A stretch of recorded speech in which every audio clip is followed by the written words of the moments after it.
Well, as we have more people joining, thank you so much to everyone who is joining this breakout session.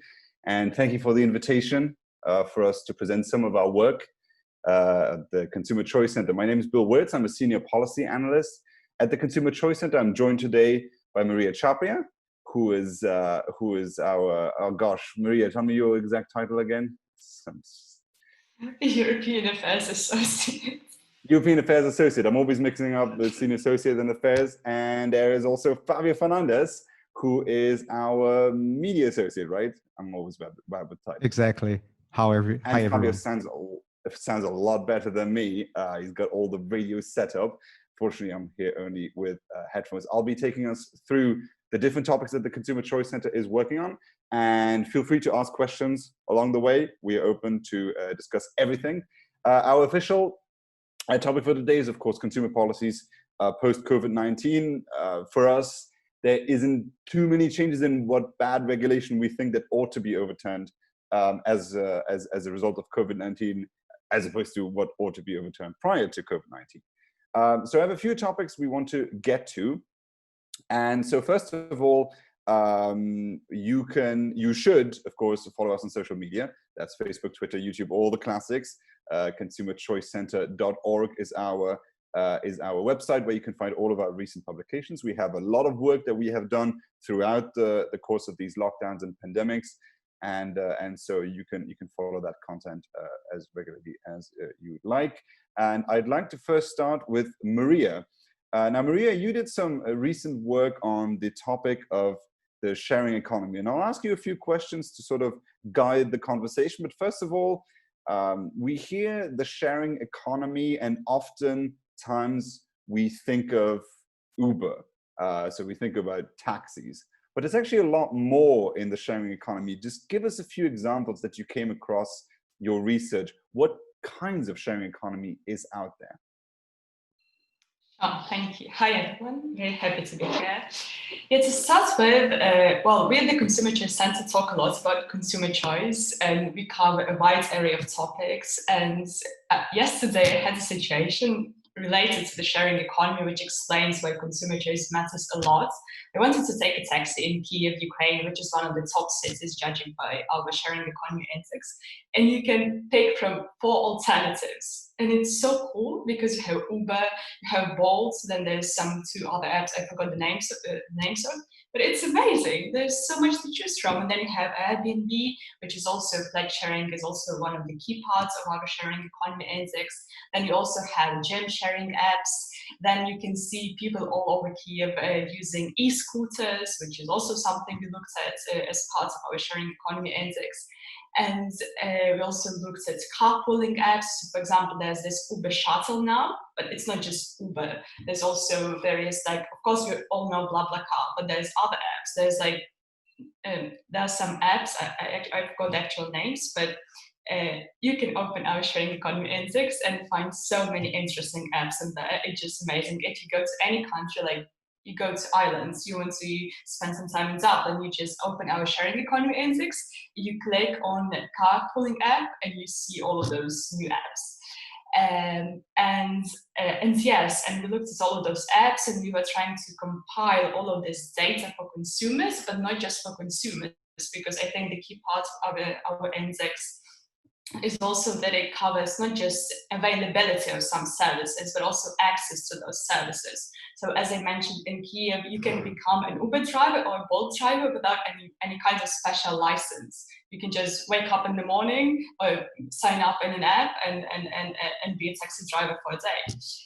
It's impossible in France, for example, where you need to have a special kinds of license. And as far as I remember, almost in every EU country, you just need to get some. Estonia is different, which is our leader, which is the top 10 sharing economy friendly city by our index. But yeah, you don't need special license, so you can see access. Same applies to Airbnb. There's all sorts of taxes, and there's also licenses. And what we found out during our research for the index is that the fields of sharing economy is going to become more and more regulated. But it's also, one of the reasons is the traditional taxi apps or traditional renting, flat sharing, flat renting, they feel some kind of competition, and they go to the streets or they just raise up their voices against this. And what governments would supposed to do, we would love it to do, is to decrease regulation, but it wants to make the level of regulation the same, which makes things worse. And I mean, there's of course a lot more to share, but let's ask some more questions. Yes. Well, so what Maria is describing here is our sharing economy index, which is the first of its kind, because there were previous indices that were looking at the regulation of the sharing economy, but what we did is we combined the availability, which is often the reason, like why, like the availability is how to say, like the regulation governs the availability of certain sharing economy services. We saw that during the pandemic, people needed sharing economy products when it comes to food delivery, when it also comes to getting around the city where buses sometimes were not as available anymore. So give us some overview of the cities that performed very well, and sort of why you think specifically those cities are so, like, are less stringent on regulation towards the gig economy by comparison to the rest of Europe. It's a great question. So one of the most surprising findings of the index was that post-communist countries perform very well in terms of sharing economy, like St. Petersburg cities also. So it's Moscow, St. Petersburg, Tallinn, Riga, Kiev, Vilnius. All of those cities are some of the most consumer friendly when it comes to sharing economy. And I mean, why is a great question, because, well, I think the reason why those cities perform so well is because those countries, which you wouldn't expect them to be, they have so little trust for governments that all of the economy is happening more on a peer-to-peer level. They trust their neighbor more than they trust some big governments. So it's better for them to couple with their neighbor than expect government to come up with some suitable tender to help them figure out their commute. And it's interesting in this sense, but also taxation is much lower. For example, in Ukraine, there's no flat sharing tax, no Airbnb tax. In Italy, there is an Airbnb tax. And there's also in Paris, there's a city tax, a tourist tax. And you have to pay so many taxes that, I mean, the industry gets so overwhelmed and the whole consumer surplus just drops.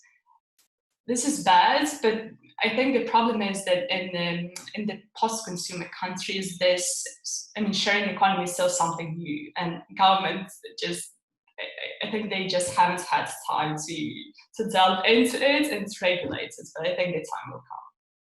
Right. I remember when I was early this year, I was staying at an Airbnb in Berlin, and then I came in and I had to fill out 2 pages of forms with all my information. They asked me to fill that out because Airbnb is considered an hotel type business. Can you give me some examples as to like what restrictions exist towards the sharing economy services? How does government make life difficult for both the users and those who offer the services on sharing economy platforms? I think one of the biggest problems is the need to have a special permit to either become a taxi driver for Uber or Bolt, or to rent out your flat as an Airbnb service. There's so many licenses in Paris, in Germany, almost everywhere across the EU. There's many countries where you have to fill out so many documents just to get. Also, there's this new thing, you have to go to a city council to register as someone who wants to rent out your flat as on Airbnb. So I think that's one of the biggest problems, because those are all transactions costs, and it takes lots of time, and then you sort of think twice before renting out your flat on Airbnb. Then you also have to pay taxes, as I mentioned, like city tax, tourist tax. There's also some kinds of rental taxes. There were many countries where there were taxes, and then another restriction is that some governments are planning to limit the number of days you can rent out your property on Airbnb. Prague is considering this. I think they want to have some kind of regulation that says that you can only rent out your flats for 60 days a year or something. And it's the same in Netherlands. There's lots of those kinds of regulations. In terms of Uber, the same applies. You need to have a special permit to get a taxi driver's license if you want to become a Bolt driver. But it's ridiculous, because Uber is supposed to be a peer-to-peer economy, and it's all built on trust. You're not supposed to have this taxi driver's permit, because if you're supposed to have this permit, then it's not Uber, it's more like a traditional taxi service. So what's the point? So that's sort of weird in this sense. And we, of course, at the Consumer Justice Center would love to see governments moving away from those regulations and just let all of this develop on trust as it goes, and let consumers decide what they want, whether they want to go for traditional services or for sharing economy. Right. We have a question here asking, how do these Airbnb regulations compare to those that hotels must follow? Now, of course, that's a very general question. It depends country by country, but give us some overview as to what you found out in your research. We didn't look at this specifically in terms of Airbnb, but what we did look at is how those regulations compare for Uber drivers to those for taxi drivers. And if you want to become a taxi driver, you don't just need to have a taxi driver's license, you also need to have a certain number of years you worked as a taxi driver, and then you have to pay some amount in tax to apply for this. It's a very long procedure. Luckily for Uber drivers and Bolt drivers, it's still more or less liberalized, but I don't know. I think it's going to get worse. I hope it won't, but judging by so many protests from taxi drivers, it doesn't seem good. Right. But it's a great idea to look at how those compare to hotels. Thank you. So to my understanding, I think the reason why they do some of these registration requirements is because they want to levy the same taxes. So, for instance, in some cities in Europe now, I don't know how this compares internationally because I'm not as well traveled as I'd like to be, but I know that in some European cities there's tourist taxes, there's local taxes that you need to pay. Now, in hotels, these are levied easily because an hotel has an official registration, but for Airbnb, that doesn't exist. But I do know, for example, that there would be maybe that's an outlier, because I'm traveling to Serbia actually tomorrow afternoon, and in Belgrade, I was told that my Airbnb host will levy a special local tax, a tourist tax that they have to. Now, I'm not sure this is new, and last time I traveled to Belgrade, that was not the case. Maybe this is a new provision. But in any way, it's they try more and more to adapt these services to the legacy providers. Now, Maria, let me maybe play a little devil's advocate here. Isn't it great that the government is regulating these services, because the workers are being exploited? You know, these are involuntary freelancers. They have to cover their own social security and so on. Like, isn't it great that the unions are coming in and helping us regulate these services, because otherwise these workers would never get any protection? Yeah, it also answers the question about why sharing economy is so popular in post-communist countries, because there's not enough government's control of what's happening. There's a funny story about the sharing economy ethics. I was reading about Airbnb in Moscow and St. Petersburg, and I stumbled upon some forums where consumers were talking to each other about Airbnb, flat sharing licenses and whatever. And people from Russia, they were saying, we need some regulation. There's not enough regulation. Everything that's happening here is just chaos, anarchy. We need someone to step in and regulate this. But then, I mean, it sort of makes sense on one hand, because you would like to see what's happening in that fields of economy, especially once it grows and becomes so popular and attracts so many people to it. But then on the other hand, I mean, they had to pay VAT. So for our index, we didn't count VAT and income tax as taxes. We looked at some additional taxes like tourist tax, city tax, and all of those things. And I think VAT, income tax, they are more than enough. And then city tax, and in the case of Uber, for example, there's motor vehicle tax, CO2 emissions tax, and all of those weird taxes that I don't think that governments levy them for the sake of. I think they just levy them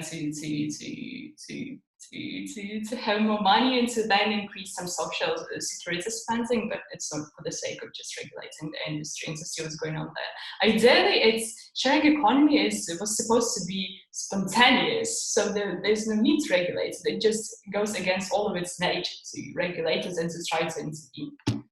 So that's my point. I think it also provides a great, well, it's also a new service in a way that workers get the opportunity to only work a certain amount of time. It gives an enormous flexibility to only work 2 hours or just 1 hour, depending on your whatever you feel like. So from that perspective, also the workers have more flexibility. But we do have another question. Here's Darren, who says Australian taxi plates for cars, and he says specifically in Sydney, got up to nearly $1 million Australian dollars before Uber came in. Did the countries you studied have similar issues of huge economic rents created by forced scarcity? So sort of like, how did the system work prior to Uber, or does it actually conjointly with Uber still exist today, these licenses? Like, what are the different examples you saw in European countries that we analyzed? Yeah, I think the fact that once Uber or Bolt, they entered the market, taxi drivers were so outraged by the competition, it shows that they were enjoying some kinds of monopoly in that field. So even though it was hard to get in, to become a taxi drivers, I didn't come across any change of regulation in how to become a taxi driver or something. It all stays the same, I think, for 10 or 5 years. So nothing changed there. It's more like the government changed regulations for Uber and Bolt, which, I mean, is sort of an effort to make them all equal, but not so much. So I think for taxi drivers, what changed is that they now have to adapt to the fact that they have some competitor, which is not a traditional industry too. So in that sense, yes, it did change for them, but everything else, not so much. There were also some compromises. So at the beginning, when France was moving against Uber and other services, we thought that this was going to be the end of the sharing economy in Europe, and that some services were going to be outlawed. But there also were some compromise solutions. Can you tell me a bit about, not sure if this might be too technical, but there's some VTC regulation which created like a compromise between taxi licenses and completely free market. Can you tell me, like, how were they able to solve some of the issues in cities like Paris and Brussels? I didn't look at this in great detail, but I think it's for Uber drivers, they have to have VTC too. And I think one of the differences is that in Paris specifically, as far as I remember, is that Uber drivers are exempt from paying motor vehicle tax. So while taxi drivers have to pay this tax. So I think that's one of the key differences. But Paris is, I was surprised to find out that Paris was more or less, compared to other European cities, it was still not the most regulated city when it comes to sharing economy. I mean, in Paris you still have not just Uber, as far as I remember, there's also Bolt and something else. In many cities there's nothing. Like in Greece there's Uber taxi, which is a yellow taxi, a traditional taxi, but you can order it by using your Uber app, which is very weird, but I guess in a way we can call this a compromise too, because it has the name of something related to sharing economy, but it's not sharing economy.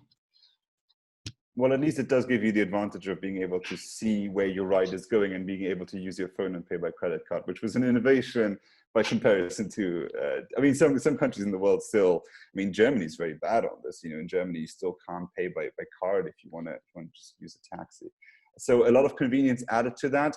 Well, Maria, are you gonna update the index next year? What's the plan? Is there more happening, and how is it going forward? Or like, how to say? Maybe a better way to say it was like, are you optimistic that sharing economy services are going to be more available in the future? I would like to think so, but looking at some countries like Czech Republic I mentioned, and there was some other city, I think it was somewhere in the US, there were again protests once again because sharing economy was sort of helping ease all the damage from the COVID-19. And so they were helping people. So I think that there's going to be more on that front. But I hope to update the index next year to see how things are going to get better, get worse. It's all very exciting. I will probably look for the next year's index at hotel regulations to see how those compare with Airbnb. It was a great idea. Thank you. Thank you to have asked this question. It was very helpful. Well, thank you. In order to get through this hour, of course, and bring everyone in, I think we're going to move away from sharing economy for a bit now. Just one point. I see somebody asking, first of all, how do Australians seek asylum in Europe? Unfortunately, I don't think it's that easy, especially right now, to come to Europe. And also, what other services? I think Maria was able to list a few. There's gym sharing economy. There's also, of course, food delivery, and there's No food delivery. No, we didn't look at food delivery. No, e-scooters. We looked at e-scooters, yeah, car sharing, carpooling apps, and rental car apps, peer-to-peer car rental apps, car sharing apps, and e-scooters, yeah, and pledge sharing and ride-hailing. That's all. A lot related to transport, indeed. But maybe we're going to see more in the future. I know that there's some projects in London that even try to do it with tools, because for myself, I do not own a hammer. I would love if there was a place where I could actually get a hammer just for 2-3 hours, which would be, I think, both more environmentally friendly and more efficient, actually, because it would cost me less money than actually buying a hammer for myself. So maybe there's a lot more to see in the future, and we'll see how the government is going to react to all of those.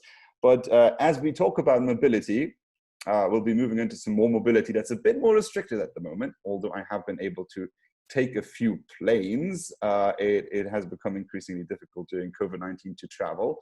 But eventually we're going to get out of this pandemic. And then, of course, we want to know what are the best services to use and the best places to fly from. So here we have Fabio Fernandes. And Fabio looked at a different index. He looked at the Latin American Airport Index. Now, this is similar to something we've done before.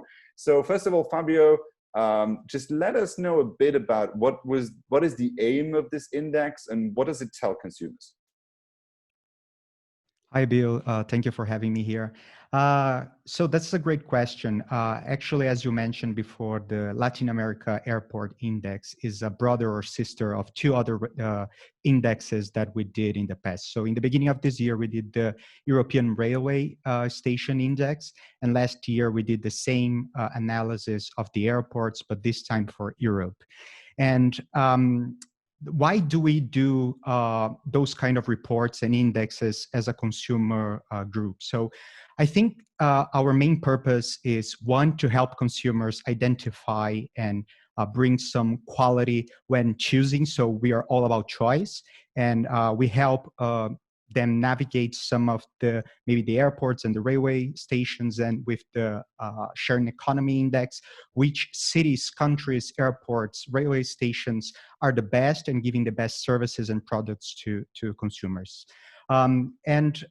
This is one of the reasons that we did that report. We think that consumers might like that, but it's important also to say, and that's the second point, that our critique sometimes with the bottom countries or cities or whatever that comes in our indexes are not specifically to the city or maybe to for the airport, in my case, for example. Sometimes it's a critique to the government and the legislation, and things that do not help those airports, for example, gain some status and gain more points in the index. So being born in Brazil and living there many, many years, I think the Latin America Airport Index for me was very important, and very important to release this index this year with COVID-19. We know that COVID has created unprecedented low levels of air travel, and we are hopeful that by the end of this year, or maybe in the couple of next months, we can take again the skies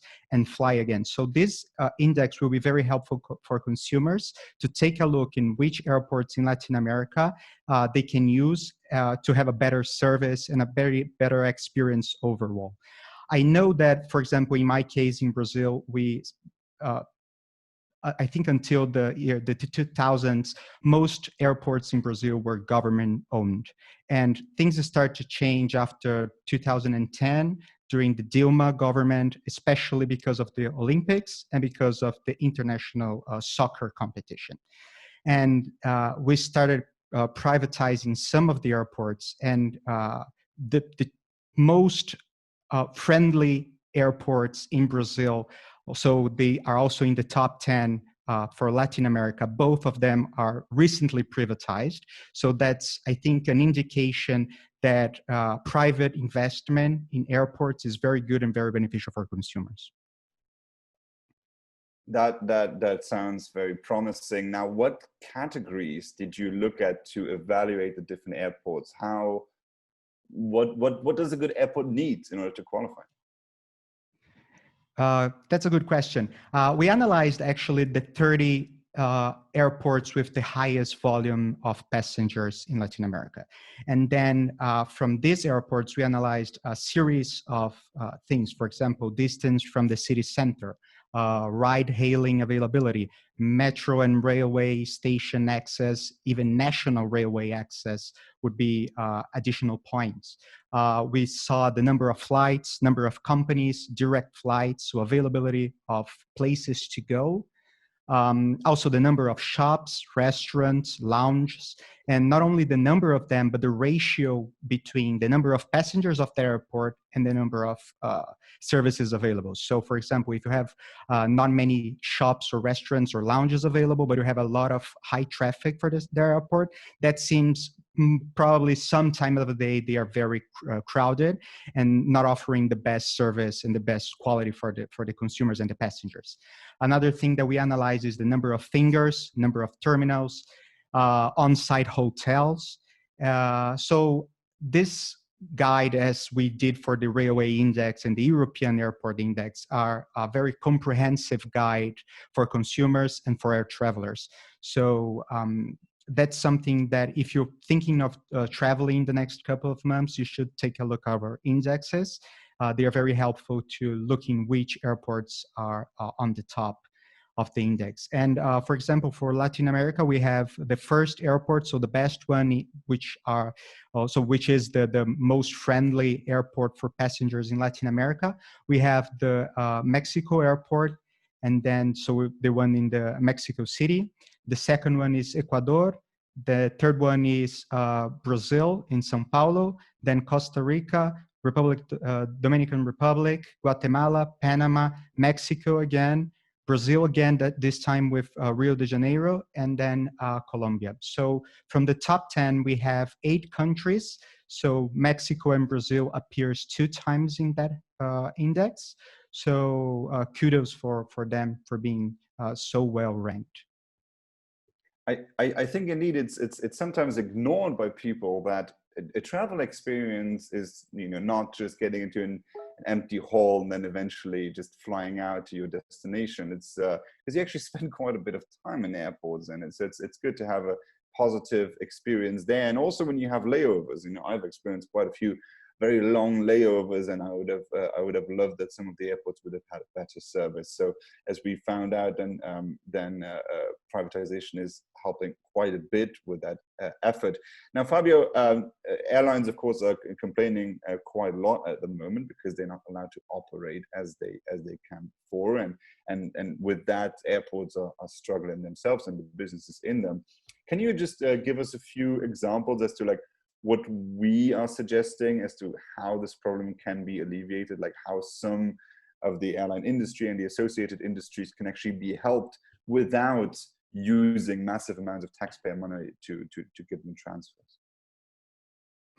Yes, of course. As I mentioned, one thing is we are signaling the airports. So if the airport is private owned, for example, they can do improvements. For example, give more shops and restaurants and create more lounge spaces. Those are things that create a more relaxing and more friendly situation for consumers. And it's important also to say that sometimes airports are one of the destinations. So for example, the airport in Dubai, or so there are many airports around the world that are very famous for being a layover as one of a short destination before going to your final destination.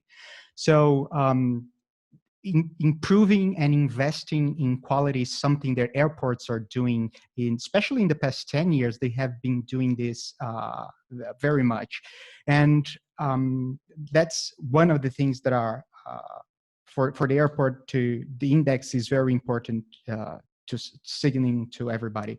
But the second thing is the government and consumers that use those airports can pressure their policymakers, their legislators, their politicians to make the changes necessary to maybe have a better service on those airports. For example, in São Paulo, one of the airports that is in the bottom 5, we have the Congonhas Airport, which is an airport located in the very heart, the center of São Paulo city. And this airport is waiting for 15 years for a monorail station that has been built for the past, I think, 6 or 7 years, but it's waiting for licensing and problems with the construction and everything. So, for example, it's not connected to the metro system. And even though it's in the heart of the city, it's not connected to any place rather than only buses. So that's something that performs very bad, but that is also something the airport cannot do anything about it. It's something that policymakers and also politicians have to deal with, and the society and consumers have to put pressure to have those implemented. Exactly, and there's a lot to do now also to help the airline industry. I know that we've also put out a letter recently that gave some examples. Actually, a lot of countries have specific air passenger duties. So these are specific taxes that are levied on individual passengers that you have to pay. Now, I think all of us, when we've booked plane tickets online, have seen the long list of like the actual ticket price, and then comes the fees and the taxes before you see the end result, which can be quite staggering.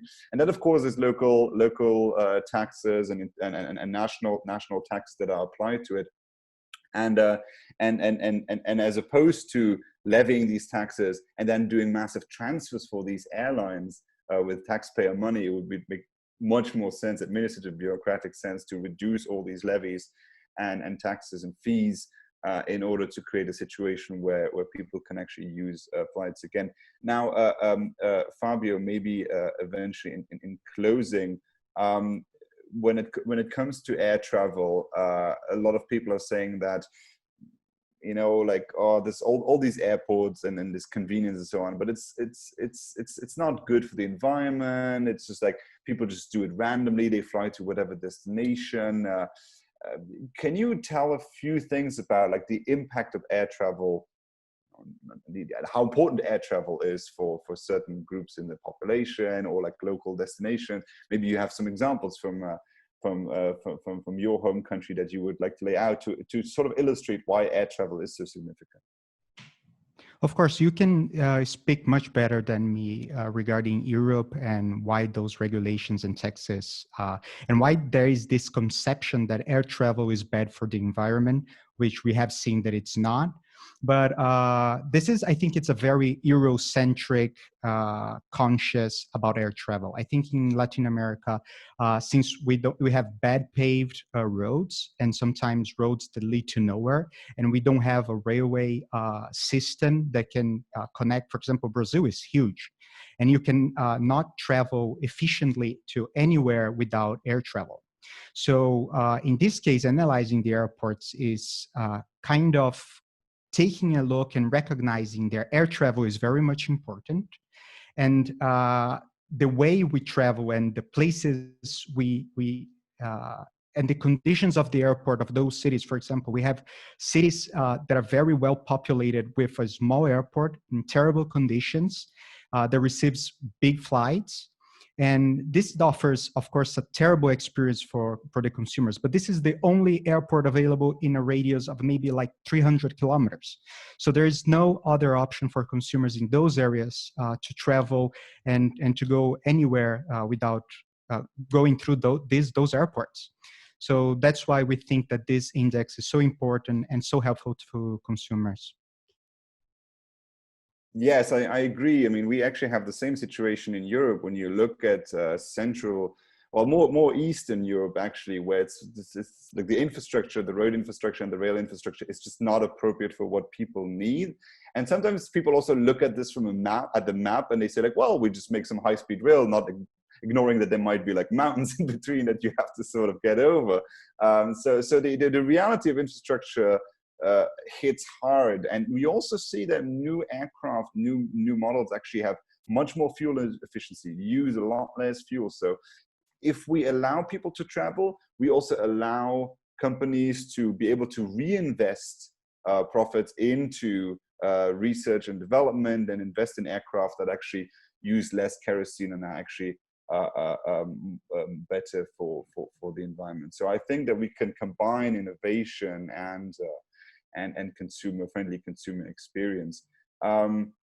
So thank you, Fabio. I'll also note that we will have a new airport index for Europe as well, and that will be coming out in due time.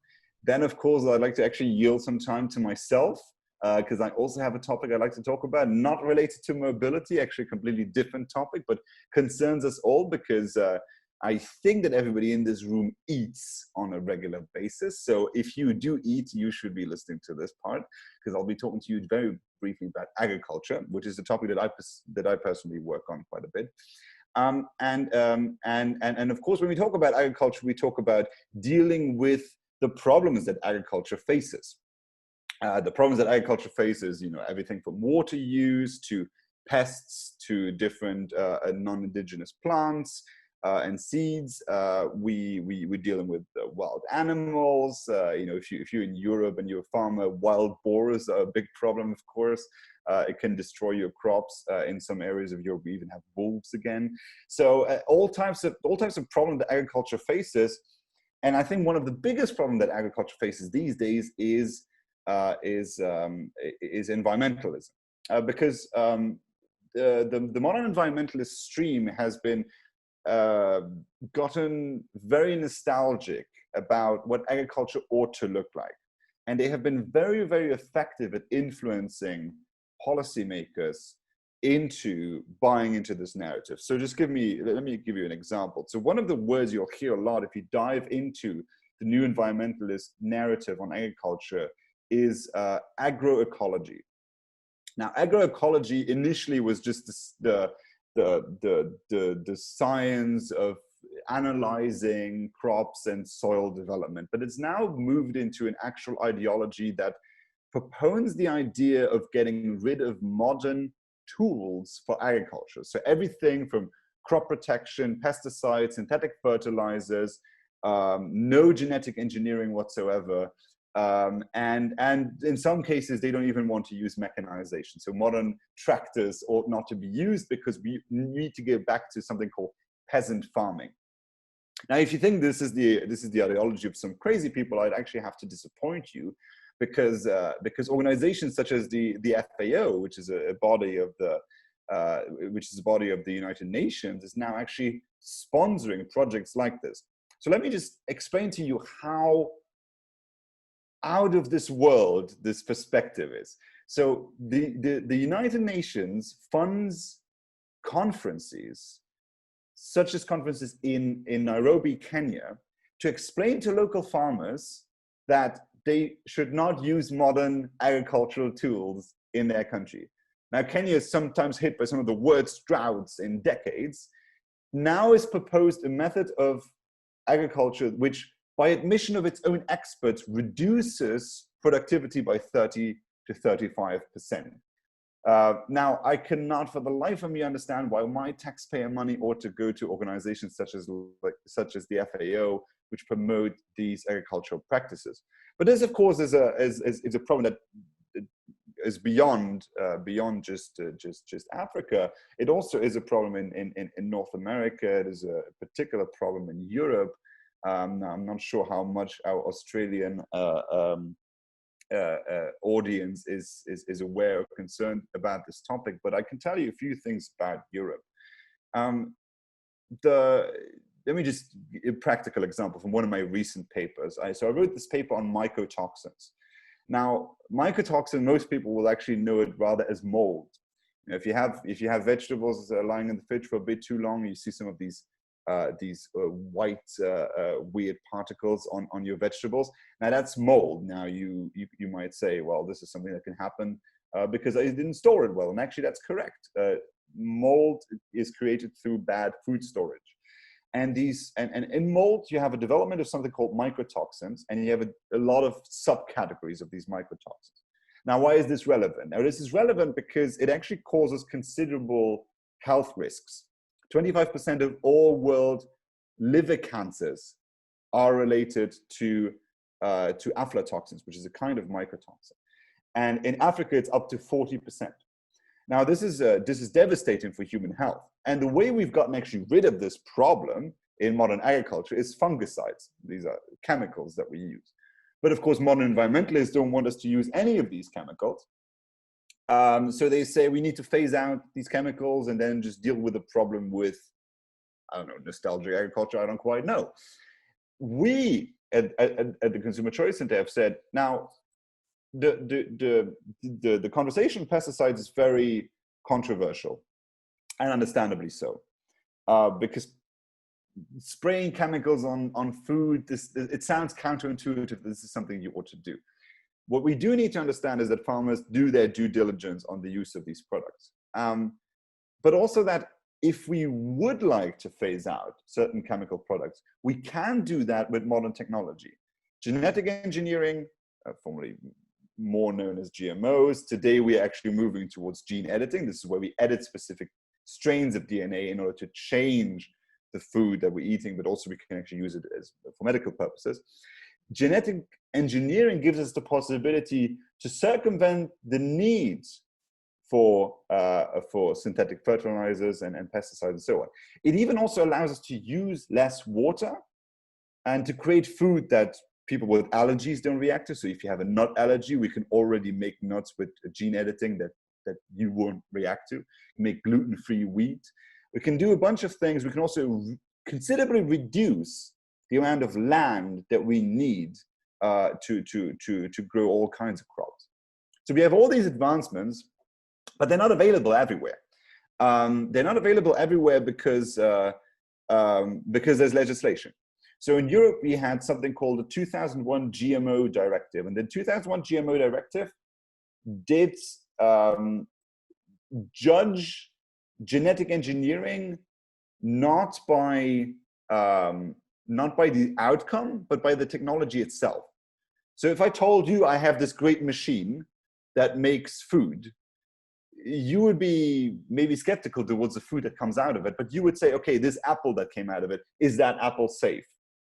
What the European Union has tried to do is to look at the machine itself and say, what can we derive from the machine itself towards all the food that it produces? And therefore has judged that the machine itself is too dangerous, that genetic engineering is too dangerous as itself, but by the precautionary principle, and has outlawed it completely.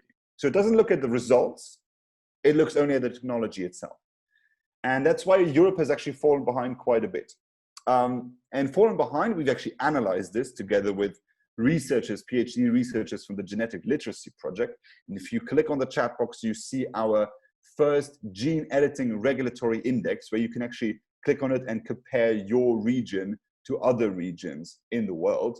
And what we've done is we looked at the regulation and the availability for research on genetic engineering, and looked at how available is it, how open is it for consumers. Because I think this is an important message to send to free marketeers, because when we talk about our freedom, we can look at it from the perspective on, like, what does the government allow us to do? And you know, when we in the Consumer Choice Center look at lifestyle regulation, of course, that this is something that we look at all the time. Like, what available products are there on the market? How much does the government allow me to have this? Right? So this is availability and like, how much restriction do I have towards buying it? But freedom can also, like, you can have more freedom in your life through technological innovation. We've actually even noted that scientific innovation has allowed us to develop differently socially. And there's a bunch of examples towards that. I mean, just take our elongated lifespan. There would be no conversation socially about respecting our elders if this was still the Middle Ages, where people only get to the age of 35. We wouldn't have a conversation about respecting our elders if there were no elders. It was only through scientific innovation that we were able to get to a point to live this long and fight all these common diseases. And what we're trying to do is allow, through a reduced regulation, for the scientists and the entrepreneurs of the future to allow us to innovate. And this includes the field of agriculture. We have a lot of talk about increasing populations and how we're going to feed the world, how are we going to deal with natural phenomena, how are we going to deal with the effects of climate change. Because while the debate on climate change can be diverse, we do realize that in some regions of the world there is problems with droughts and there's problems with floods. And how can scientific innovation allow us to get to a point where we can feed everyone at an acceptable price and actually have exchange? Because I'm originally from Luxembourg, and in Luxembourg it does rain a lot and the winters can get a bit cold. So there's no such thing as Luxembourgish tomatoes. Now the environmentalists are telling me that I should not have tomatoes from Spain because tomatoes from Spain need to be flown in and that's not good for the environment. I would like a situation where everybody can be happy and pleased, that both the environmentalist side can be comforted in their worry that the environment is going down the drain, so that we are able to produce food more energy efficient for more people at a more acceptable price, and that everybody can be happy. And we can do that. We can do that. I believe in the great minds of the world to be able to make that happen. With gene editing, gene editing to me is the most striking example of a scientific innovation that we should constantly talk about how amazing it is, because we can already cure cancers with it. We can create the most amazing foods and do amazing stuff scientifically with it. But nobody's talking about it because on one hand, we either caught up in all the worries about it, even though there has been a lot of scientific evaluation about the safety of it already. And on the other side, we are more concerned about the political he said, she said, and the political party conversation of the day. And I think if we do that, we ignore the immense capabilities that our human species can actually develop. And I'm not sure exactly how much time I have left, but my colleagues have posted 2 links already that are very interesting for you to check out. Now, the mycotoxin paper is more specifically about Europe, but the gene editing regulatory index is international, where you can actually compare all your regions with others, and maybe even use, if you have the opportunity to talk to policymakers in your region, to talk to them and say like, hey, so why is it exactly that Australia is falling behind, and what could Australia do more to advance in these areas? Or, for instance, whenever an environmentalist is saying, yes, we need to ban all these pesticides, for instance, you could say, well, look, I saw this paper on mycotoxins. Mycotoxins are a real problem for consumer health. I think we should do something about it. Either we continue allowed to use these chemicals, or we use modern technology that can actually help us get rid of these environmental problems to begin with. So a lot of tools that we are able to provide to you all. I think, don't want to bore you too much about agriculture, even though it is an important factor. I would just like to say that, first of all, I would like to thank both Maria and Fabio for being here today and laying out some of the very, very important and interesting aspects of their recent work. I would also like to say that you can, of course, follow us on social media and the website. On our website, by the way, if you're in your local community, there's a new regulation coming in, there's a new law, you can send us tips, you can reach us on all of our channel and send us your examples. We have been able to have some significant policy successes. We've been able to stop quite a few rules across the world. We've been able to stop some regulation from happening.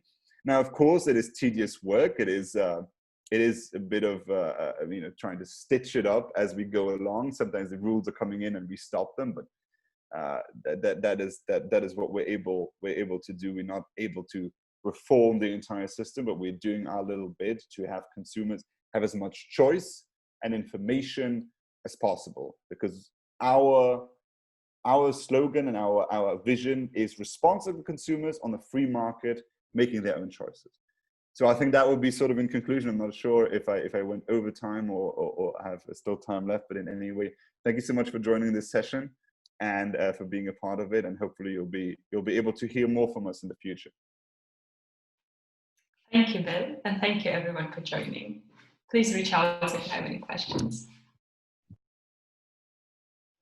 Thank you, everyone. And also, if you have any questions, Bill already mentioned our website. You can contact us. You can send us an email, tweet, anything that you would like to know about the Consumer Choice Center. We are always available. Actually, I do see one question here from a bit earlier. It's about agriculture in Europe, and it says, does the agricultural industry primarily survive in Europe due to subsidization? Yes. I mean, generally, yes, that is the answer to it. We have something called the CAP, the Common Agricultural Policy, which subsidizes farmers with direct payments. And this is really just checks giving to farmers. Now, it has had some very perverse effects. Some of the biggest recipients of agricultural subsidies in Europe have been Frankfurt Airport and the Queen of England, because they have so much land that they're actually not using, you know, to keep the prices high. So there have been some of these perverse effects, and Europe is actually way more protectionist than it would like itself to seem. It has been very clearly very protectionist towards countries in Africa, and it does that through different means of protectionism. So one of the means is subsidization, where it gives money to farmers. The other thing is that it has very high food standards. So the compliance cost for a farmer to export to Europe is actually really high, and to some farmers this is not an availability. And third of all, there is of course tariffs, the classic tariff system. So just one anecdote of one of the very perverse effects of the agricultural policy in Europe is that I was talking to a member of parliament in the European Parliament, and he said he was traveling to Burkina Faso in Africa to observe an election or something. And he said he was in an hotel and he ordered vegetable soup. And they said, sorry, we don't have vegetable soup today because the plane from France didn't arrive. We subsidize our farmers so much in Europe that they are able to export to Africa and sell below the local market prices. So we're essentially bankrupting local farmers in Africa for the purpose of sustaining our own agricultural system. And I think this is one of the most evil effects of some of these policies. So yeah, this is a long answer to a short question. But thank you for that. And I think we are now out of time officially.